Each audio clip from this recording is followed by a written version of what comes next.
नमस्कार साथियों, आज हम भारत की उन जातियों पर चर्चा करेंगे जो भारत में सबसे निचली पायदान पे आज भी हैं और 1000 साल पहले भी थीं। इसका साक्ष्य भी हम आपको देंगे। यह ऐसी कौन सी जात है जिसको बाबा साहब खुद और विदेशी लेखक भारत में यात्रा करने आए, जब उन्होंने इस यात्रा को अपने कलम के माध्यम से किताब का शक्ल दिया, तो उसमें भी इन 8 जातियों के बारे में उनकी क्या सोच थी, क्या देखे वो, क्या लिखे, आज इसी पर हम चर्चा करेंगे साथियों। तो हम उस ऐसे महान विद्वान लेखक की किताब से चर्चा करेंगे जो दुनिया में सैकड़ों किताब क्या कहिए कि 145 किताब से भी ज़्यादा लिखा है। वो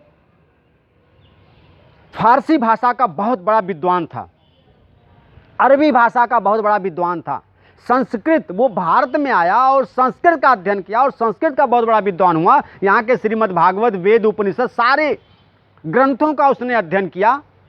इतना बड़ा विद्वान कि उसने 80 अध्याय, एक मोटी किताब तहकीके हिंद, उसने भारत के ऊपर, भारत की जातियों के ऊपर, भारत की संस्कृति के ऊपर इतनी मोटी किताब उसने लिखा कि आज उस किताब पे यूपीएससी की तैयारी कर रहे छात्रों को उस पर विस्तार से पढ़ाया जाता है, सवाल भी आता है।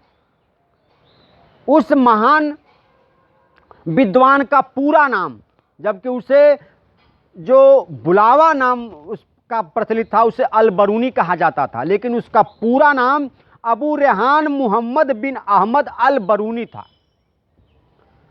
पूरा नाम उसका अबू रेहान मुहम्मद बिन अहमद अल-बरूनी था। संक्षेप में उसका नाम अल-बरूनी प्रसिद्ध हुआ और अल-बरूनी हमारे देश में, भारत में, जो मोहम्मद गजनवी यहाँ का आक्रमणकारी था, जिसने भारत को 17 बार अपने आक्रमणों से रौंदा, उसके साथ वो भारत आया और मोहम्मद गजनवी के साथ वो रहा।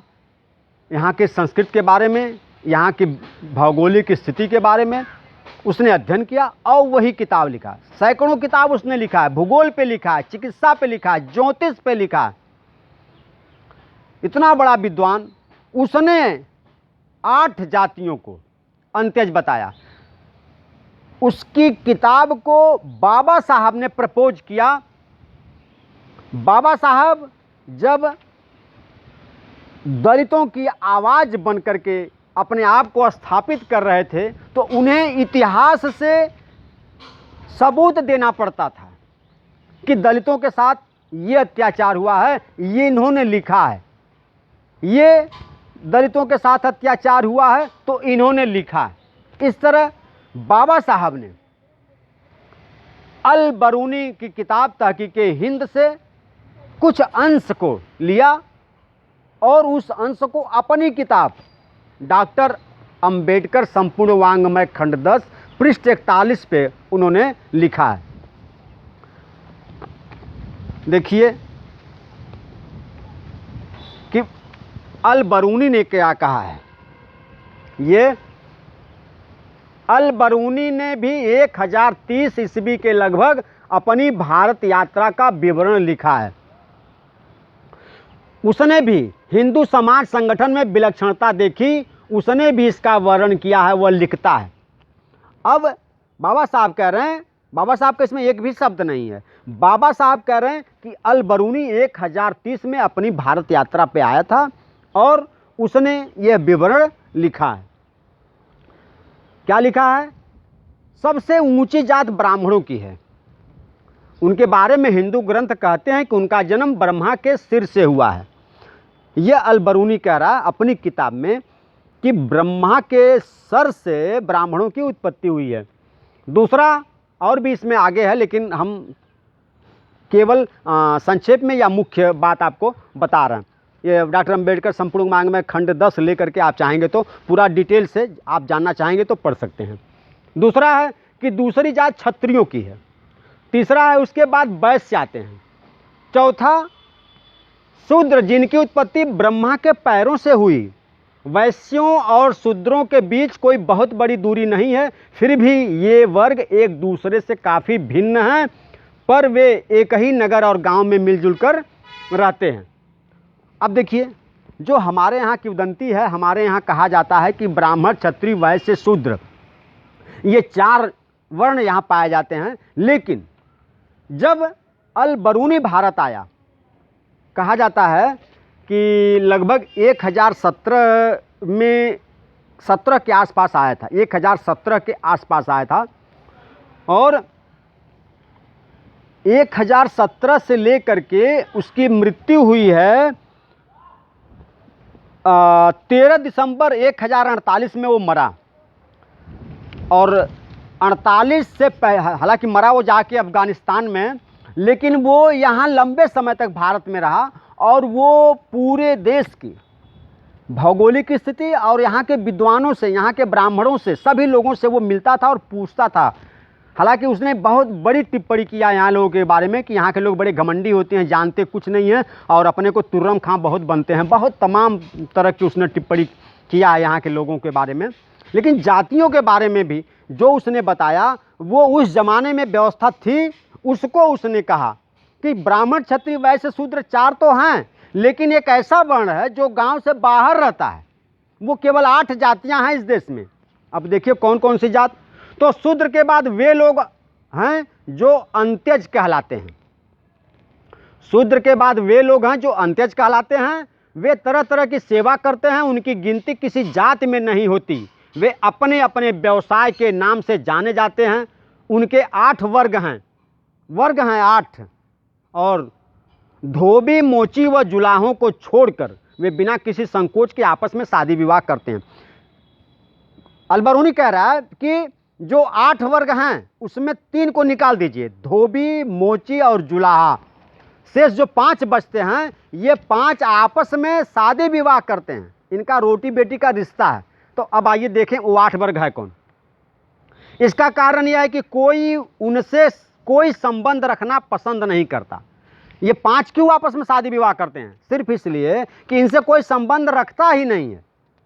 ये समझिए कि धोबी, मोची, जुलाहा को छोड़कर जो शेष, अभी आगे हम पढ़ के बता रहे हैं कि 8 कौन हैं। 8 में 5 कौन हैं? 3 तो हमने बता ही दिया आपको, धोबी, मोची, जुलाहा। तो धोबी, मोची, जुलाहा को छोड़कर जो शेष 5 हैं, उनसे इस देश का कोई भी व्यक्ति संपर्क या संबंध रखना नहीं चाहता, इसलिए वो आपस में ही शादी विवाह कर लेते हैं। अब ये वर्ग है, देखिए 8 वर्ग हैं। नंबर 1 गिनते भी रहिएगा आप। नंबर 1 धोबी, 2 मोची, 3 बाजीगर, चौथा टोकरी और ढाल बनाने वाले, 5वां मल्लाह, 6वां मछुआरा, 7वां जंगली पशु पक्षियों का शिकार करने वाले और जुलाहे। अब आप देखिए 8 हैं, और मैं एकदम प्रूफ के साथ कह रहा हूं कि ये 8 में 3 आप निकाल देंगे, धोबी, मोची, जुलाहा, तो 5 जो है निषाद समुदाय की 5 जातियां हैं। जैसे देखिए धोबी, मोची 2 हो गया। उसके बाद बाजीगर। बाजीगर जो है ये कलाकार होते थे। कलाकार क्या होते थे? पॉकेटमारी का काम करते थे। और विलियम क्रूक ने एक किताब लिखा है जिसमें बलिया के मल्लाहों के बारे में उसने कहा है कि ये मल्लाह जो है, एक रेडियो, उस ज़माने में रेडियो लेके जाते थे, कहीं रख देते थे, किसी चाय की दुकान पे चाहे कहीं, तो वो जब बजने लगती थी तो उसके चारों ओर वहाँ के नागरिक जो है गोला बना करके, घेरा बना के सुनते थे कि अरे ये तो बड़ा आश्चर्य, ये क्या है, इसमें से आवाज़ आ रही है। और जो उनके सर लोग थे, उस चाई कुरी के मल्लाह के और सहयोगी थे, वो घूम घूम करके लोगों की जेब से पैसा निकालते थे, पॉकेट मारते थे। तो इस तरह बाजीगरी कुछ और करतब दिखा करके, और लोगों का घेरा जब बन जाता था तो उसमें घूम घूम करके वो पॉकेट मारते थे। इस तरह से बाजीगरी कला जो है चाई कुरी के लोगों में थी, जिसे जादूगर या बाजीगर के नाम से अल बरूनी ने कहा है। ये बाजीगर।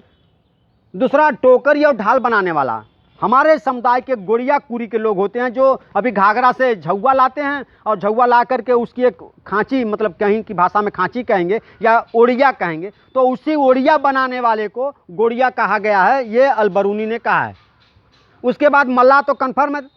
अब बाजीगर हो गए, टोकरी और ढाल बनाने वाले 2 गुड़िया हो गए, मल्लाह 3 हो गए, मछुआरे जो मछली का काम करते हैं, नाव चलाते हैं, मछुआरे 4 हो गए, और ये जंगली पशु पक्षियों का शिकार करने वाले ये जो भील हैं, ये जो निषाद की ही जाति है, जो जंगली जात भील। तो इस तरह से 5 जातियाँ के, और उसके बाद जुलाहा है तो जुलाहा और मोची धोबी को छोड़ के जो 5 हैं ये निषाद कुरी के। सोचिए कि अगर अंत्यज भी किसी को कहा गया, अंत्यज माने अछूत, मतलब एकदम एकदम एकदम गया गुजरा, मतलब नीच ही नहीं, महान नीच, ये समझ लीजिए। उसकी भाषा में शूद्र कह के उसने कुछ हद तक तो एक सम्मानजनक स्थिति तक रखा है कि शूद्र जो थे वो वैश्य और शूद्र जो है एक ही गांव में रहते थे, थोड़ा भिन्न तो थे लेकिन ये एक ही गांव में रहते थे। लेकिन जो 8 जातियां हैं ये गांव से बाहर रहती थी, इनसे कोई संबंध रखना ही नहीं चाहता है, ये कर्म से नीच थी। जैसे मोची का काम था वो चमड़ा छीलना, और वो धोबी का काम था सबके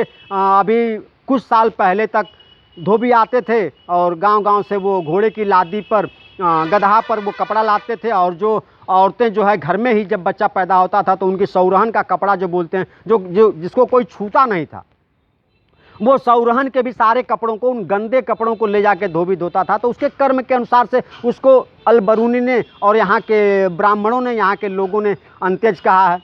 तो इस तरह 5 कुरी यानी 5 निषाद की उपजाति उसकी भाषा में, और बाबा साहब इसको प्रूव कर रहे हैं। बाबा साहब इसको भारत की संसद के सामने या संविधान सभा के सामने या लुथियन कमेटी के सामने और साइमन कमेटी, सारे लोगों के सामने ये प्रूव कर रहे हैं कि जो देश में 8 अंत्यज जातियां हैं, गिरी से गिरी पतित जातियां हैं, वो ये हैं, जिसमें 5 तो खुद ही निषाद है।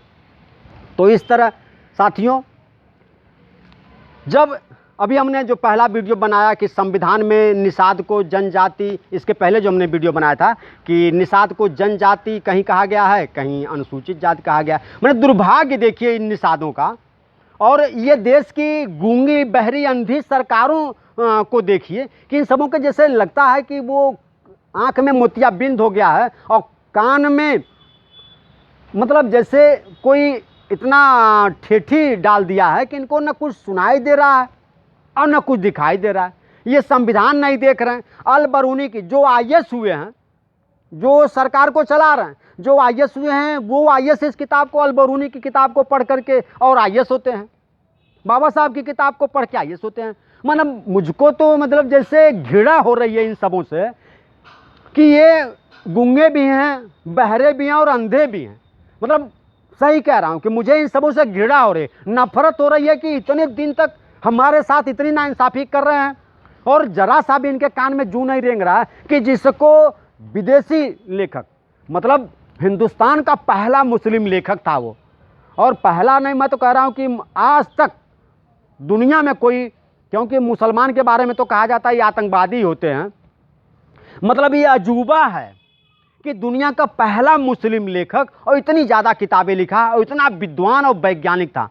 मतलब ऐसी ऐसी खोज, गणित का ऐसा ऐसा सूत्र, उसने ऐसा ऐसा आविष्कार किया कि मतलब आपको ताज्जुब होगा और आपके मन में जिज्ञासा होगी। अगर आप पढ़ाकू हैं, पढ़ने वाले छात्र हैं, तैयारी करने वाले छात्र हैं, तो आप निश्चित रूप से ये वीडियो देखने के बाद अल बरूनी के बारे में अधिक से अधिक जानना शुरू करेंगे। वास्तव में एक मुसलमान होकर के मुझे तो खुद आश्चर्य हो रहा है। मैं आज तक तो यही जानता था कि मुसलमान जो है विद्वान नहीं होते हैं तो केवल अपने ये धर्म, अपने कुरान के ही बारे में ज़्यादा जानते हैं, क्योंकि मेरे जो संपर्क में हैं जब उनसे मिलिए तो केवल कुरान की ही बात करते हैं, बस केवल धर्म की बात, बाकी विज्ञान की बात तो जैसा लगता है उनके दिमाग में है ही नहीं। ये पहला मुसलमान मुझे मिला, और जानकारी में भी गूगल बाबा भी बता रहा है कि ये दुनिया का पहला मुस्लिम लेखक है जिसने भारतीय संस्कृति के बारे में इतना बड़ा ज्ञान दर्शन दिया है, जिसको बाबा साहब भी आज उजागर कर रहे हैं अपने वांग्मय खंड। मैं बाबा साहब के वांग्मय नहीं पढ़ता तो शायद अल बरूनी के बारे में, क्योंकि मैं UPSC के काबिल नहीं था, UPSC के एग्ज़ाम में बैठा नहीं था, तो मैं अल बरूनी के बारे में शायद इतना नहीं जानता। लेकिन ये धन्यवाद मैं बाबा साहब को दे रहा हूँ कि बाबा साहब ने अपनी किताब में अल बरूनी को जगह दिया, और जिसकी वजह से जब मैं बाबा साहब के सारे वांग्मय को पढ़ता हूँ तो ये खंड 10 में भी मुझे अल बरूनी के बारे में, अभी एक और विदेशी लेखक है जिसके लिए मैं अगली वीडियो बनाऊंगा, उसने हमारे बारे में इससे भी घिनौना, इससे भी घटिया शब्द कहा है। मतलब सोचकर बता रहा हूं कि इन सरकारों से घृणा हो रही है। और क्रोध भी अंदर अंदर आक्रोश आ रहा है कि क्या करूं मैं इनके लिए, ये अंधों के लिए मैं कौन सा ऐसा इलाज करूं कि इनकी अंधाई और चली जाए इनके उसमें। मतलब ये सारा अध्ययन उन सबों के पास है, सब जानते हैं, और सब जानने के बाद भी हमको आज तक आरक्षण नहीं दिए। अरे हम कह रहे हैं तुम अनुसूचित जाति का आरक्षण नहीं दे पा रहे हो। हमारी अभी बंगाल में हमारी इतनी जात 10-10 जातियां अनुसूचित जात जनजाति में हैं। पुरानी मैं संविधान वाली वीडियो में मैंने आपको बताया इतना। हम यहाँ मझवार हैं तो कहीं मझवार जनजाति में हैं, यहाँ यूपी में मझवार अनुसूचित में है तो कहीं जनजाति में, सेंट्रल प्रोविंसेस में हम जनजाति में, संविधान में है। तो सब कुछ आप जान रहे हो, ये सरकारें जान रही हैं, फिर भी हमें आरक्षण नहीं दे रही हैं।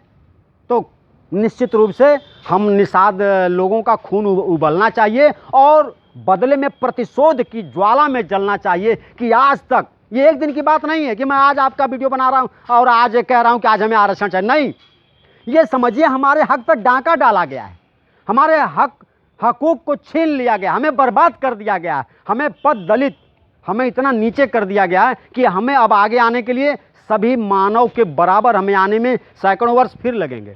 सैकड़ों वर्ष हमें नीचे दबाते दबाते इतना दबा दिया गया है साथियों कि आज केवल क्रोध में मैं जल रहा हूँ। इसलिए मैंने अल बरूनी की बात को और बाबा साहब की किताब से मैंने बताया कि देखिए बाबा साहब अपने प्रस्तावना में अपने सरकार को जो ज्ञापन देते हैं उसमें वो बता रहे हैं कि ये जो 8 अंत्य जातियाँ अछूत जातियाँ हैं और उसी आधार पे वो चमार, धोबी, जुलाहा को आरक्षण दिलवा दिए। हम निषाद की 5 जातियों को कहीं ना कहीं किसी राज्य में जनजाति में और कहीं एक कुरी को डाल करके बाकी कुरी को छोड़ दिया गया। हमारे साथ इतनी बड़ी नाइंसाफ़ी हुई। तो ये वीडियो बस इसलिए दे रहा हूँ आपको कि आप अपने ज्ञान को बढ़ाइए और लड़िए इन अंधों से, इन गूंगे बहरों से, इनको सबक सिखाइए कि हमें अगर आरक्षण नहीं दोगे तो तुम्हारी ऐसी की तैसी करेंगे। धन्यवाद।